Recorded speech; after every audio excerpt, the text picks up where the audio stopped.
আসসালামু আলাইকুম বন্ধুরা। আজকে মা বাড়িতে ছিল না, তো আমি, দাদু, দিদি তিনজনেরই খুব চাউমিন খাওয়ার ক্রেভিং হচ্ছিল। সেই জন্য আমি দোকান থেকে গিয়ে একটা নুডলসের প্যাকেট কিনে আনলাম। এটার দাম ছিল 30 টাকা। এতে দুটো মশলাও ছিল। তো আমি এখানে ডিম দিয়ে কিছু ভেজিটেবল দিয়ে চাউমিনটা বানাচ্ছিলাম।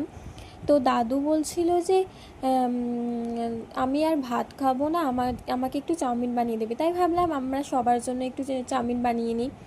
আমার দাদু আবার এইসব যে খাবার খেতে খুবই পছন্দ করে।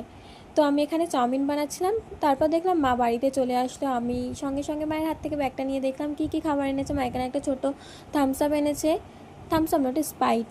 এখানে ছিল ভেজিটেবল।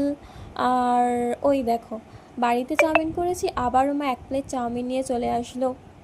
আমি বললাম, মা চাউমিন এনেছো কেন? মা বললো, তোরা চাউমিন বানাচ্ছি, আমাকে ফোন করে জানাবি তো।